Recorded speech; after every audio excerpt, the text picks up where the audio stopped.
Guten Tag, and welcoming back to Quarter of a Note.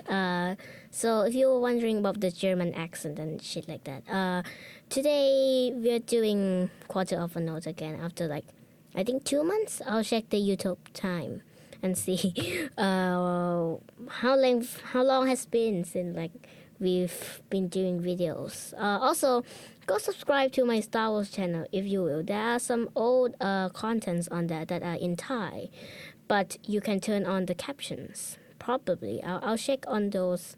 If I can do anything or edit about that, I'll take out the captions for you. So today we'll be talking about forms of classical music. So basically, forms of classical musical piece, which are quite universal. There's 10s, 20s, and 30s of forms and stuff like that, which I can't all cover today. But we'll be covering the I like to call them holy trinities of the classical musical repertoire. So these basically include sonatas and symphonies and concertos. The three forms of what is known in this world. So I'll cover these, and later we'll cover other forms as well, and including pieces. I will definitely break down for you guys. One by one, pieces will be broken down. And yeah, so that's kind of it. So let's first start by introducing you to the most famous form of all of them, which is the symphonies. Now, the symphonies is a wide term, In musical terms, it means an orchestral composition. Basically, a composition which requires a moderate orchestra, which includes 4 families of the instrument: the strings, such as the viola, cello; the woodwinds, such as the flute, oboe, or bassoon; the brass, which include the French horn, the trumpet, and the trombone, and sometimes maybe also the tuba. Also, woodwinds also have clarinet and other accompaniments alongside. On the strings, we also have violin, viola, cello, and double bass. And then we also have percussion. We can vary in different things, You can have triangle, you have timpani, you have bass drums, and even tubular bells and stuff like that. Oh, also cymbals. I forgot to mention them. So let's start with the symphonies. Like I said, it's basically an orchestral composition in 4 movements. Now, movements are kind of like sections, but they aren't entirely connected. Some symphonies have connected transitions between movements. For example, Beethoven's Symphony No. 6, Pastoral, where the fourth, I believe the 5th and 6th movement, or maybe the 4th and 5th, I can't actually remember, is fully transitional connected, alongside Beethoven's other more infamous symphony, Symphony No. 5. Between the 3rd and 4th movement is actually connected. There's no stop in the middle of each movement like most symphonies, but it's fully transitional.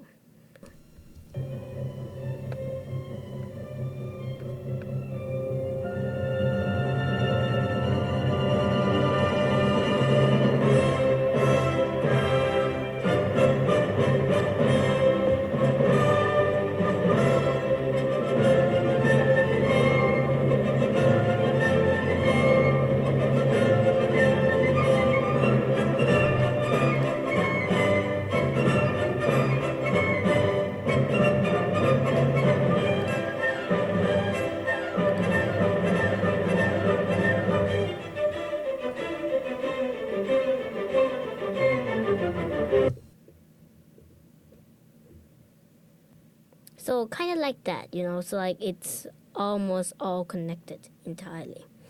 So next so basically a symphony is usually in 4 movements, but some can be 6, some can be 2 or 3.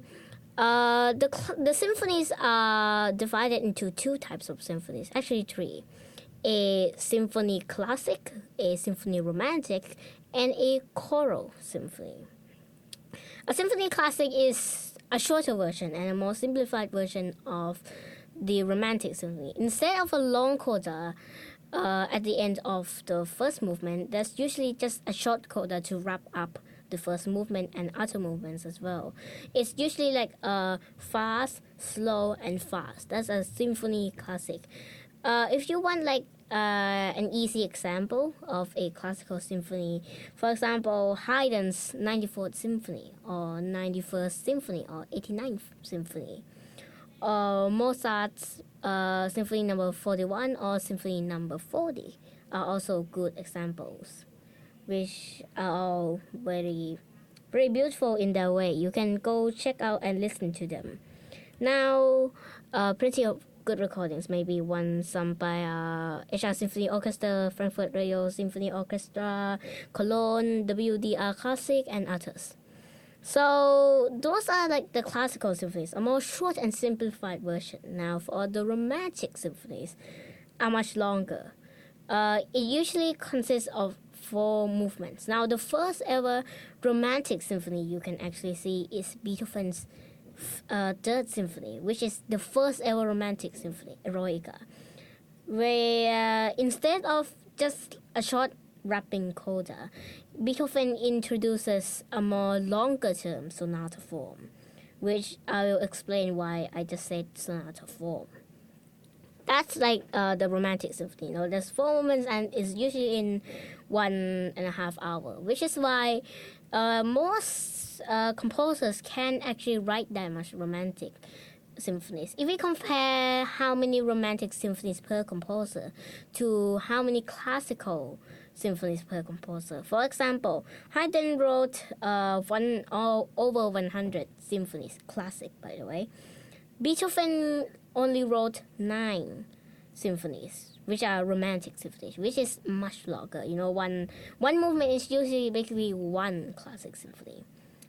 So that's about it for the romantic symphony. The final form is a choral symphony. Now, the most infamous choral symphony we would know is Beethoven's 9th, or Ode an die Freude, or Ode to Joy if you speak in English, which one of the most famous tunes in human history. Even the Germans and the EU even adapted it as an anthem for the European Union.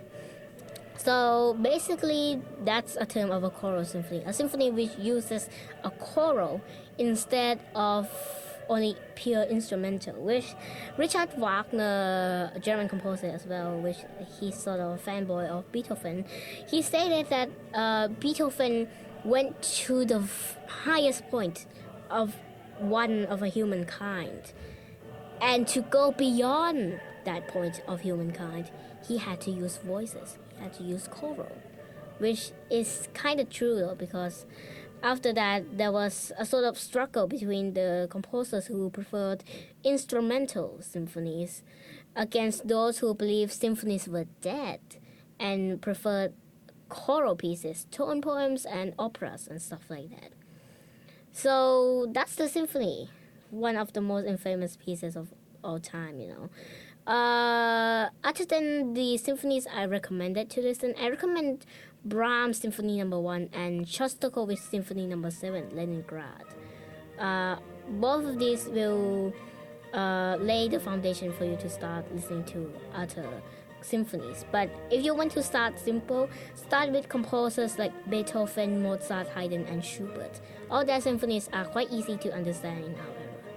That's the symphonies. Now, a component of a symphony of the movements usually consists of an opening movement of sonata form, which is usually in quick pace or allegro.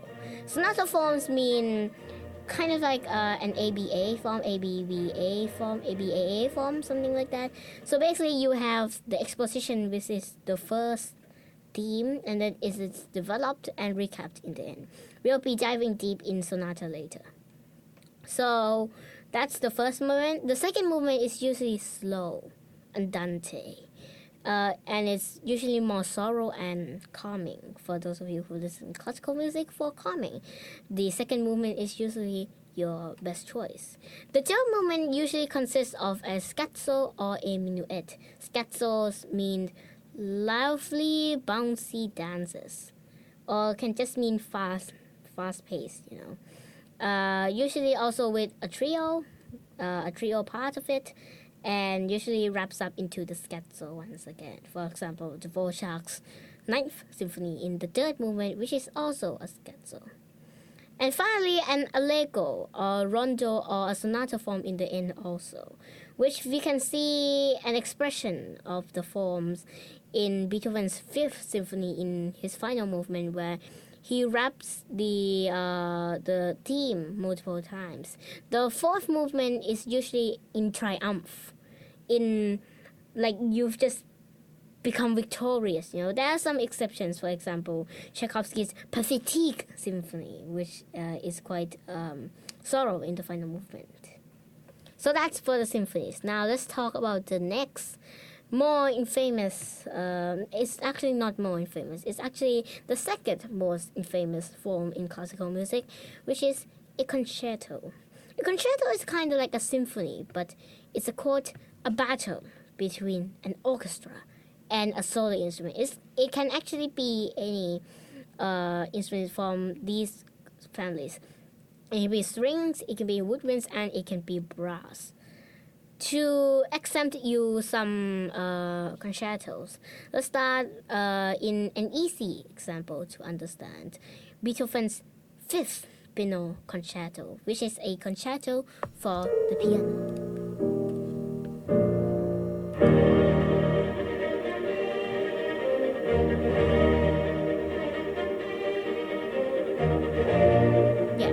Beethoven's Fifth Piano Concerto. Now, next you did expect is obviously a violin concerto. Multiple different composers have written violin concertos. The most infamous would be Tchaikovsky.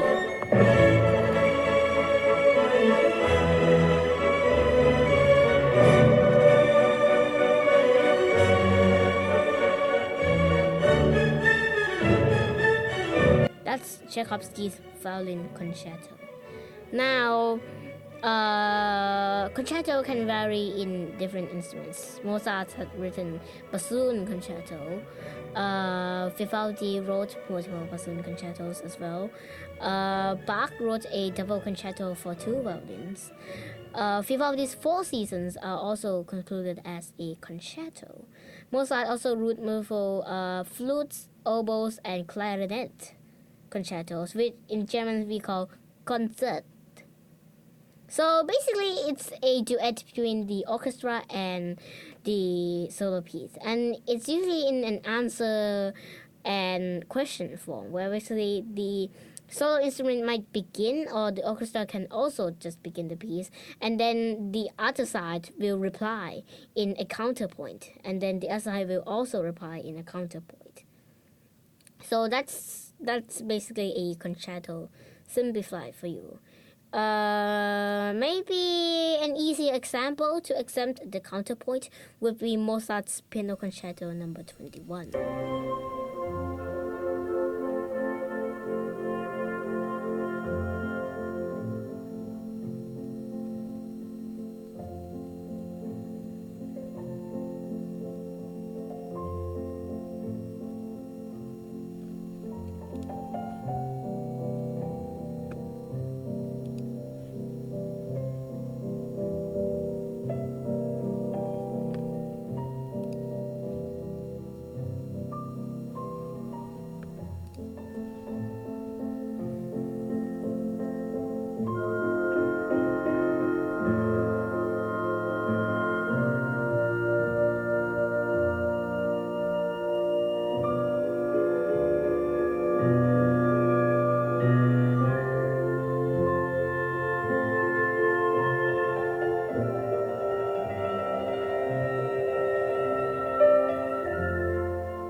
There. So as you can see, the orchestra first began the phase, and then the piano replied in the same theme. So that's an example of a concerto. It's not too hard to understand. So next, there's also a different form of concerto called sinfonia concertante, which is basically a concerto with no actual soloists, but rather multiple soloists. It can vary from 4 to 5. Mozart wrote different sinfonia concertantes, 2 of them actually. And as for a triple concerto or double concerto, there's like 2 different soloists or 3 surely different soloists. It's not like a sinfonie concertante. So that's about the concerto. Now let's go into our final form of today, a sonata. A sonata is either a duet or a solo piece. It has 1 to 3 movements. Its most common way of doing is a piano sonata or a violin sonata. Mozart and Beethoven wrote mobile violin and piano sonatas. Beethoven also wrote cello sonatas and I believe also horn sonatas. And a sonata form is basically a song which begins the theme and which we call an exposition, which introduces theme A and theme B. Then it is entered into the development, which is a part where you can take the theme and then you can make variations out of it. You can transpose the keys, you can change the chord formation, you can change the left hand, you can make the other duetting instrument into the melody instead. Basically developing the old theme. And then in the end, recap the theme, but possibly with some changes maybe to the beat, the tempo, or some of the notations and things like that. And the theme would continue till the end. This is all the same throughout the movements, by the way. That's one of the most infamous sonatas of all time is Mozart's Tchaikovsky or Rondo alla Turca from his piano sonata number 11.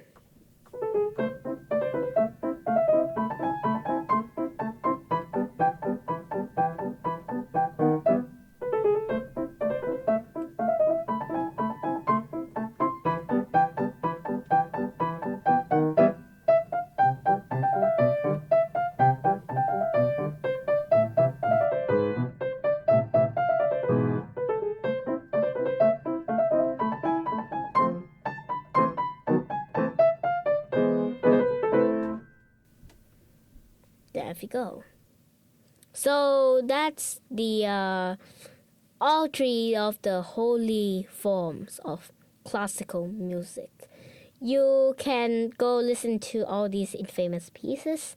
For the concerto repertoire, I recommend listening to Beethoven's 3rd and 5th piano concerto and Vivaldi's 4th season, which is very, very famous and sometimes overplayed. And then finally, also Mozart's Piano Concerto number 17. And then alongside that, if you can, maybe try Brahms' Violin Concerto. That's about it. So for today, don't forget to like and subscribe. Next week, we will start the transition of breaking down symphonies, pieces, and concertos and stuff like that. And we'll also be doing history of other composers. So that's about it. So see you next time. Don't forget to like, subscribe, and share this video with your relatives and those who are interested in classical music. Bye-bye.